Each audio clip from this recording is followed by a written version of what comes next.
देखो ਹੁਣ ਜੇ ਇੱਕ ਤਾਂ ਰਾਸ਼ਟਰਪਤੀ ਪ੍ਰਧਾਨ ਮੰਤਰੀ ਦੇ ਅੱਗੇ ਹੱਥ ਜੋੜ ਕੇ ਖੜਾ ਹੈ, ਤੁਸੀਂ ਉਹ ਤੋਂ ਕੀ ਉਮੀਦ ਲਾਓਗੇ? मैं गल तो शुरू करांगी कि जो रियल मीडिया ना, जो फेक नहीं है, जो गोदी नहीं है, जो विकिया होया नहीं है, क्योंकि चीज़ां किसी भी नैशनल चैनल ने नहीं सवाल किए। काश यही सवाल जो तुसीं हुण कर रहे हो या तुसीं कवर कर रहे हो ना, काश यही सवाल अगे उन्होंने पहुँचाए होंदे ते शायद इन्ने दिन धरना ना लगदा। ਤੁਸੀਂ ਇਹਨਾਂ ਲਈ ਬਣਾਏ ਨੇ ਕਾਨੂੰਨ, ਤੇ ਜੇ ਇਹਨਾਂ ਲਈ ਤੁਸੀਂ ਉਹ ਫਾਇਦੇਮੰਦ ਨਹੀਂ ਹੈਗੇ ਤਾਂ ਤੁਹਾਡੇ ਫਿਰ ਕਾਨੂੰਨ ਦਾ ਫਾਇਦਾ ਹੀ ਕੋਈ ਨਹੀਂਗਾ, ਕਿਉਂਕਿ ਤੁਸੀਂ ਤਾਂ ਇਸ ਲਈ ਬਣਾਏ ਨੇ ਨਾ ਕਿ ਇਹਨਾਂ ਨੂੰ ਫਾਇਦਾ ਹੋਵੇ। ਜੇ ਇੰਨੇ ਸੂਝਵਾਨ ਲੋਕ ਇਹ ਕਹਿ ਰਹੇ ਨੇ ਕਿ ਸਾਨੂੰ ਇਹ 'ਚ ਕੋਈ ਫਾਇਦਾ ਨਹੀਂ, ਅਸੀਂ ਆਪਣੇ ਪੁਰਾਣੇ ਬਿੱਲਾਂ 'ਚ ਹੀ ਖੁਸ਼ ਹਾਂ। ਬਹੁਤ ਕੁਰਬਾਨੀਆਂ ਦਿੱਤੀ ਸਾਡੇ ਪੰਜਾਬ ਦੇ ਵਿੱਚੋਂ, ਭਾਵੇਂ ਉਹ ਕਿਸੇ ਵੀ ਧਰਮ ਦਾ ਹੋਵੇ, ਅਸੀਂ ਧਰਮ ਨਾਲ ਨਹੀਂ ਜੋੜਦੇ। ਸਾਡੇ ਪੰਜਾਬ ਦੇ ਵਿੱਚ ਹਿੰਦੂ, ਮੁਸਲਿਮ, ਸਿੱਖ, ਈਸਾਈ ਸਾਰੇ ਇਕੱਠੇ ਨੇ। ਇਹ ਲੋਕ ਜਾਤਾਂ ਪਾਤਾਂ ਤੇ ਵੰਡਦੇ ਆ, ਇਹ ਵੰਡਦੇ ਰਹਿਣਗੇ। ਉਹਨਾਂ ਨੂੰ ਆ ਜਿਹੜਾ ਤੁਸੀਂ ਕਿਹਾ ਕਿ ਯੂਥ ਹੁਣ ਸਾਰਾ ਰੋਡਾਂ ਤੇ ਆਇਆ, ਇਹ ਕਿਉਂ ਆਇਆ? ਕਿਉਂਕਿ ਯੂਥ ਨੂੰ ਵੀ ਸਮਝ ਆ ਗਈ। ਪਹਿਲਾਂ ਯੂਥ ਕਿਸੇ ਹੋਰ ਪਾਸੇ ਧਿਆਨ ਦੇ ਰਿਹਾ ਸੀ, ਹਾਸੇ ਠੱਟੇ ਠੀਕ ਆ, ਕਹਿੰਦੇ ਹੱਸਣਾ ਖੇਡਣਾ ਮਨ ਕਾ ਚਾਓ। ਪਰ ਹੁਣ ਜਦੋਂ ਉਹਨਾਂ ਨੂੰ ਲੱਗਿਆ ਕਿ ਜੇ ਸਾਡੇ ਦਾਦੇ ਪੜਦਾਦੇ ਬੈਠੇ ਨੇ, ਅਸੀਂ ਕਿਉਂ ਨਹੀਂ ਬਹਿ ਸਕਦੇ? ਇਸ ਲਈ ਉਹ ਸੋਚਣ ਤੇ ਮਜਬੂਰ ਤਾਂ ਹੈਗੇ ਨੇ, ਪਰ ਉਹ ਸ਼ੋਅ ਨਹੀਂ ਕਰਦੇ। ਪਹਿਲੀ ਵਾਰੀ ਇਤਿਹਾਸ ਦੇ ਵਿੱਚ ਕਿਸੇ PM ਦਾ ਪੁਤਲਾ ਸਾੜਿਆ ਗਿਆ, 10 ਨਾਲ ਮੰਤਰੀਆਂ ਦੇ ਪੁਤਲੇ ਸਾੜੇ ਗਏ। ਕਿਉਂ? ਕੋਈ ਤਾਂ ਵਜ੍ਹਾ ਹੋਈ ਹੋਏਗੀ। ਇਸੇ ਲਈ ਉਹ ਇਸ ਚਿੜ ਦੇ ਵਿੱਚ ਹੁਣ ਇਸ ਕੋਸ਼ਿਸ਼ਾਂ ਕਰਨਗੇ, ਵੰਡਣਗੇ, ਪੈਸੇ ਵੀ ਦੇਣਗੇ। ਹੁਣ ਵੋਟਾਂ ਆ ਰਹੀਆਂ ਨੇ, ਨਵੇਂ ਨਵੇਂ ਵਾਅਦੇ ਹੋਰ ਦਿੱਤੇ ਜਾਣਗੇ। ਪੰਜਾਬ ਦਾ ਸ਼ਹਿਰੀ ਕਿਸਾਨ ਦੇ ਨਾਲ ਹੋਕਾ ਦਿੱਤਾ ਵਾ ਅਲਾਇੰਸ ਆਫ ਸਿੱਖ ਆਰਗੇਨਾਈਜੇਸ਼ਨ ਵੱਲੋਂ, ਤੇ ਤੀਜਾ ਧਰਨਾ ਜਿਹੜਾ ਲਾਇਆ ਹੈਗਾ ਉਹ ਫਗਵਾੜੇ ਧਰਤੀ ਤੇ। ਪਹਿਲੇ ਧਰਨੇ ਦੀਆਂ ਤਸਵੀਰਾਂ ਤੁਸੀਂ ਦੇਖੀਆਂ, ਲਾਈਵ ਦੇਖਿਆ ਤੁਸੀਂ ਅਕਾਲ ਚੈਨਲ ਦੇ ਮਾਧਿਅਮ ਨਾਲ, ਵਿਦੇਸ਼ਾਂ ਵਿੱਚ ਬੈਠੀ ਸੰਗਤ ਨੇ। ਤੇ ਅੱਜ ਤੀਜੇ ਧਰਨੇ ਦੇ ਉੱਤੇ ਰਾਖੀ ਹੁੰਦਲ ਜੀ ਪਹੁੰਚੇ ਆ, ਉਹਨਾਂ ਨਾਲ ਗੱਲਬਾਤ ਕਰਦੇ ਆ। ਕਿਹੋ ਜਿਹਾ ਲੱਗਦਾ ਇਸ ਦੇਸ਼ ਦਾ ਕਾਨੂੰਨ, ਕਿਉਂਕਿ ਕਾਨੂੰਨ ਤੇ ਥੋਪੇ ਹੀ ਜਾਂਦੇ ਹਮੇਸ਼ਾ ਹੀ ਭਾਰਤ ਸਰਕਾਰਾਂ ਵੱਲੋਂ, ਪਰ ਕਿਸਾਨ ਪ੍ਰਤੀ ਜੋ ਕਾਨੂੰਨ ਥੋਪਿਆ ਗਿਆ, ਕੀ ਵੇਖਦੇ ਤੁਸੀਂ ਇਹਨੂੰ? ਦੇਖੋ, ਸਭ ਤੋਂ ਪਹਿਲਾਂ ਤਾਂ ਵਾਹਿਗੁਰੂ ਜੀ ਕਾ ਖਾਲਸਾ ਵਾਹਿਗੁਰੂ ਜੀ ਕੀ ਫਤਿਹ।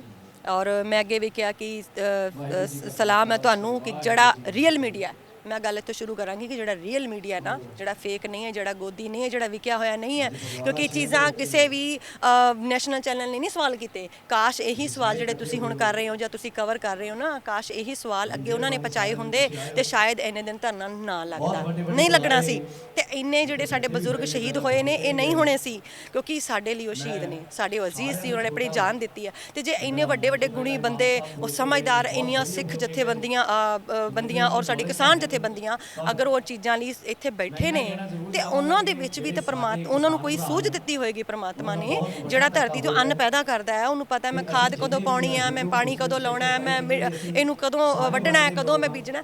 ਤਾਂ ਉਹ ਲੋਕ ਤੁਸੀਂ ਇਹਨਾਂ ਲਈ ਬਣਾਏ ਨੇ ਕਾਨੂੰਨ, ਤੇ ਜੇ ਇਹਨਾਂ ਲਈ ਤੁਸੀਂ ਉਹ ਫਾਇਦੇਮੰਦ ਨਹੀਂ ਹੈਗੇ ਤਾਂ ਤੁਹਾਡੇ ਫਿਰ ਕਾਨੂੰਨ ਦਾ ਫਾਇਦਾ ਹੀ ਕੋਈ ਨਹੀਂਗਾ, ਕਿਉਂਕਿ ਤੁਸੀਂ ਤਾਂ ਇਸ ਲਈ ਬਣਾਏ ਨੇ ਨਾ ਕਿ ਇਹਨਾਂ ਨੂੰ ਫਾਇਦਾ ਹੋਵੇ। ਜੇ ਇੰਨੇ ਸੂਝਵਾਨ ਲੋਕ ਇਹ ਕਹਿ ਰਹੇ ਨੇ ਕਿ ਸਾਨੂੰ ਇਹ 'ਚ ਕੋਈ ਫਾਇਦਾ ਨਹੀਂ, ਅਸੀਂ ਆਪਣੇ ਪੁਰਾਣੇ ਬਿੱਲਾਂ 'ਚ ਹੀ ਖੁਸ਼ ਹਾਂ।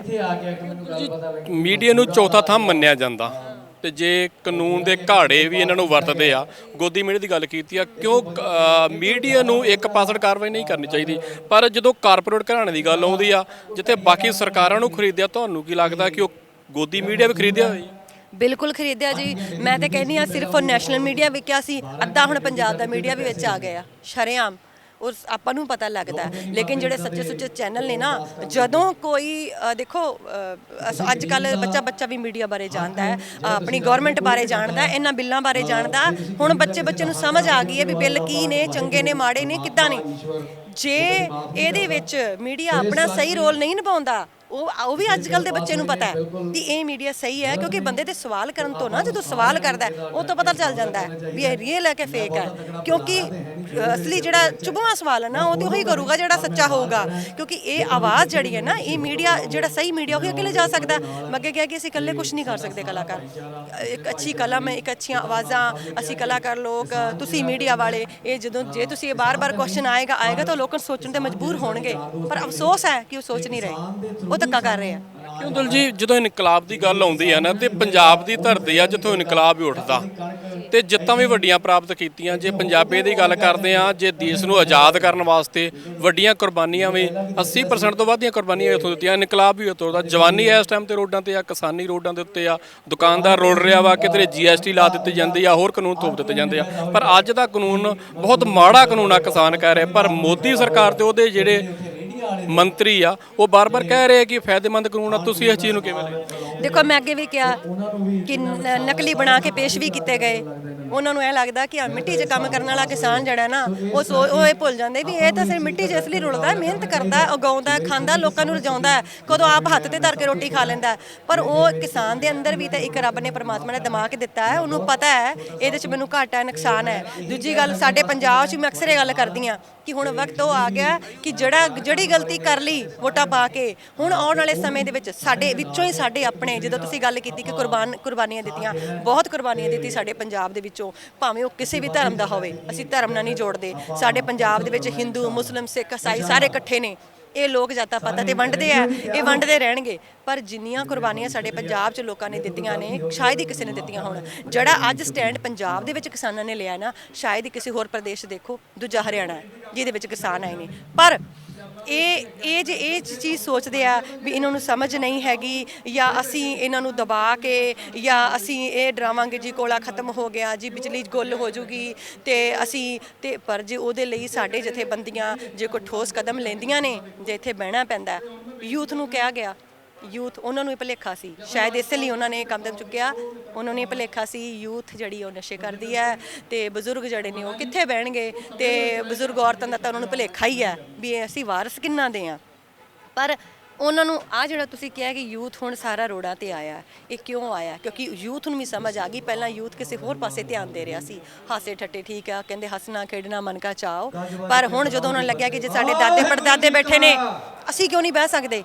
ਇਸ ਲਈ ਉਹ ਸੋਚਣ ਤੇ ਮਜਬੂਰ ਤਾਂ ਹੈਗੇ ਨੇ, ਪਰ ਉਹ ਸ਼ੋਅ ਨਹੀਂ ਕਰਦੇ। ਪੰਜਾਬ 'ਚ ਉੱਠਿਆ ਇਨਕਲਾਬ ਇਹ ਰੰਗ ਲਿਆਊਗਾ, ਤੁਹਾਨੂੰ ਕੀ ਲੱਗਦਾ ਹੈ? ਬਿਲਕੁਲ 101% ਮੈਂ ਕਹਿੰਦੀ ਆ ਵੀ ਕਿਉਂ ਨਹੀਂ ਲਿਆਊਗਾ। ਸਾਡੇ ਇਹਨੇ ਨੇ ਕਹਿੰਦੇ ਨਾ ਕਿ ਇੱਥੋਂ ਜਿਹੜੀਆਂ ਜਿੱਥੇ ਥਾਂ ਦੇਖੋ ਸਾਡੀਆਂ ਭੈਣਾਂ ਬੀਬੀਆਂ ਵੈਣ ਪੈ ਰਹੇ ਨੇ, ਪੁਤਲੇ ਸਾੜੇ ਜਾੜੇ ਨੇ।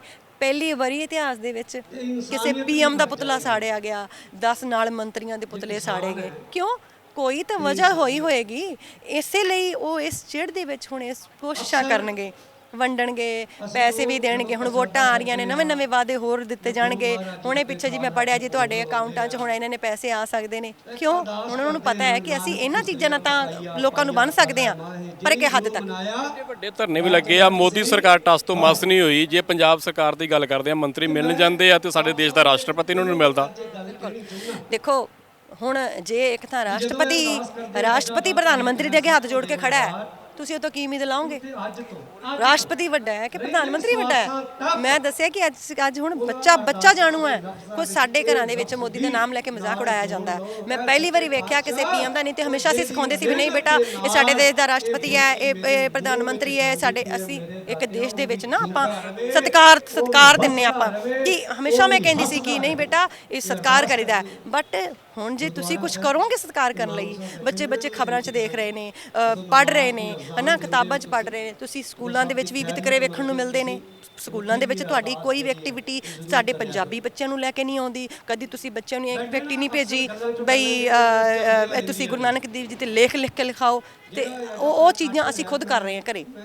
ਉਹਨਾਂ ਚੀਜ਼ਾਂ ਦੇ ਵਿੱਚ ਵੀ ਅੱਜ ਵੀ ਮੈਂ ਪਿੱਛੇ ਗੱਲਾਂ ਕਰ ਰਹੇ ਸੀ, ਬੈਠੇ ਅਸੀਂ ਕਵਰਵੀਰ ਹੋਣੀ, ਕਿ ਇਹ ਚੀਜ਼ਾਂ ਸਕੂਲਾਂ ਦੇ ਵਿੱਚ ਵੀ ਨੇ। ਸਿਰਫ ਸਾਡੇ ਜਿਹੜੇ ਧਰਮ ਨਾਲ ਰਿਲੇਟਡ ਕੋਈ ਬੰਦੇ ਨੇ, ਚਾਹੇ ਉਹ ਨਾ ਤਾਂ ਉਹ ਕਿਸੇ ਮੁਸਲਿਮ ਧਰਮ ਨੂੰ ਲੈ ਕੇ, ਨਾ ਸਿੱਖ ਧਰਮ ਨੂੰ ਲੈ ਕੇ ਕੋਈ ਐਕਟੀਵਿਟੀ ਬੱਚਿਆਂ ਨੂੰ ਨਹੀਂ ਆਏਗੀ। ਇਹ ਜਿਹੜਾ ਨਾ ਹਰ ਸਕੂਲਾਂ ਦੇ ਵਿੱਚ ਵੀ ਇਹ ਜਿਹੜੇ ਥੋਪੇ ਗਏ ਨੇ ਸਬਜੈਕਟ, ਪੰਜਾਬੀ ਦਾ ਸਬਜੈਕਟ ਹੈਗਾ, ਪਰ ਉਹ ਸਬਜੈਕਟ ਦੇ ਵਿੱਚ ਲਿਖਿਆ ਜ਼ਰੂਰ ਹੈ ਪੰਜਾਬੀ 'ਚ, ਤੇ ਉਹਦਾ ਮੀਨਿੰਗ ਹਿੰਦੀ ਹੈ।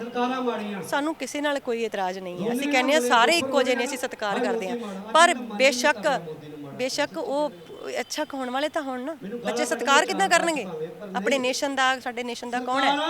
ਤੇ ਅਸੀਂ ਤਾਂ ਸਿਰਫ ਝੰਡੇ ਦਾ ਸਤਿਕਾਰ ਕਰਦੇ ਹਾਂ। ਪਰ ਇਹ ਗੱਲ ਹੈ ਕਿ ਜੇ ਹੁਣ ਸਾਡੇ ਤੇ ਸਾਡੀ ਅਣਖ ਤੇ ਗੱਲ ਆਊਗੀ, ਜਾਂ ਸਾਡੇ ਤੁਸੀਂ ਜ਼ਮੀਨਾਂ ਨਾ ਲਿਖਾ ਕੇ ਤੇ ਸਾਨੂੰ ਤੁਸੀਂ ਬੇਘਰ ਕਰਨ ਨੂੰ ਫਿਰਦੇ ਹੋ, ਕਿਸਾਨ ਨੂੰ ਵਿਹਲਾ ਕਰਨ ਨੂੰ ਫਿਰਦੇ ਹੋ। 50 ਸਾਲ ਨਹੀਂ, 50 ਸਾਲ ਕਿੰਨੇ ਵੇਖਿਆ? ਪਲ ਦਾ ਵਸਾ ਨਹੀਂ ਆ। ਦਾਦੇ ਪੜਦਾਦੇ ਦੀਆਂ 4 ਪੁਸ਼ਤਾਂ ਚਲੀਆਂ ਜਾਣਗੀਆਂ 50 ਸਾਲਾਂ 'ਚ। ਸੋ ਇਸ ਕਰਕੇ ਇਹਨਾਂ ਨੂੰ ਭੁਲੇਖਾ ਹੈ, ਉਹਨਾਂ ਨੂੰ ਪੰਜਾਬ ਦੇ ਮੀਡੀਆ ਬਾਰੇ ਭੁਲੇਖਾ ਹੈ। ਜੇ ਅੱਧਾ ਚਲਾ ਗਿਆ ਤਾਂ ਕੀ ਹੋਇਆ, ਆ ਤੇ ਬਾਕੀ ਸਾਰੇ ਖੜੇ ਨੇ ਨਾ, ਸਾਰੇ ਖੜੇ ਨੇ। ਧੰਨਵਾਦ ਜੀ। ਇਹ ਸਰ ਰਾਖੀ ਹੁੰਦਲ ਜੀ ਇੱਕ ਗੱਲ ਤੇ ਕੀਤੀ ਹੈ ਕਿ ਪੀਐਮ ਹੋਵੇ ਦੇਸ਼ ਦਾ, ਇੱਕ ਵੱਡਾ ਸਤਿਕਾਰਤ ਅਹੁਦਾ ਹੋ ਤੇ ਫੂਕੇ ਜਾਣ ਪੁਤਲੇ, ਕਿਉਂਕਿ ਜਦੋਂ ਕਾਨੂੰਨ ਦੇ ਘਾੜੇ ਹੀ ਗਲਤ ਹੋਣਗੇ ਤੇ ਕਾਨੂੰਨ ਦੇ ਘਾੜਿਆਂ ਦੇ ਪੁਤਲੇ ਜ਼ਰੂਰ ਫੂਕੇ ਜਾਣਗੇ। ਅੱਜ ਵੀ ਉਹ ਗੱਲ ਹੋਈ ਆ, ਕਾਨੂੰਨ ਦਾ ਘਾੜਾ ਗਲਤ ਨਿਕਲਿਆ, ਉਹਦੇ ਪੁਤਲੇ ਫੂਕੇ ਗਏ। ਅੱਜ ਦੀਵਾਲੀ ਦੇ ਪੁਤਲੇ ਫੂਕੇ ਜਾਣ ਦੀਆਂ ਗੱਲਾਂ ਹੋ ਰਹੀਆਂ। ਥੋੜੇ ਦਿਨ ਪਹਿਲਾਂ ਦੁਸ਼ਹਿਰੇ ਦੇ ਵਿੱਚ ਪ੍ਰਧਾਨ ਮੰਤਰੀ ਦੇ ਪੁਤਲੇ ਫੂਕੇ ਜਾਂਦੇ ਆ। ਕਾਰਪੋਰੇਟ ਘਰਾਣਿਆਂ ਦੀ ਗੱਲ ਕੀਤੀ ਗਈ ਆ, ਕਾਰਪੋਰੇਟ ਘਰਾਣਿਆਂ ਦੇ ਪੁਤਲੇ ਫੂਕੇ। ਕਿਉਂ ਇਹੋ ਜੀ ਨੌਬਤ ਆਉਂਦੀ ਆ? ਗੋਦੀ ਮੀਡੀਆ ਤੇ ਰਾਖੀ ਹੁੰਦਲ ਖੁੱਲ੍ਹ ਕੇ ਬੋਲਿਆ ਕਿ ਗੋਦੀ ਮੀਡੀਆ ਦਾ ਬੜਾ ਵੱਡਾ ਕਸੂਰ ਆ, ਜਿਨ੍ਹਾਂ ਨੇ ਸੁਨੇਹੇ ਪਹੁੰਚਾਉਣੇ ਹੁੰਦੇ ਆ ਸਰਕਾਰਾਂ ਤੱਕ। ਜੋ ਮੀਡੀਆ ਵਿਕਾਊ ਹੋ ਜਾਊਗਾ ਤੇ ਹੋ ਸਕਦਾ ਉਸ ਦੇਸ਼ ਦਾ ਨੁਕਸਾਨ ਸੰਭਾਵਕ ਆ। ਵਾਹਿਗੁਰੂ ਜੀ ਕਾ ਖਾਲਸਾ, ਵਾਹਿਗੁਰੂ ਜੀ ਕੀ ਫਤਿਹ।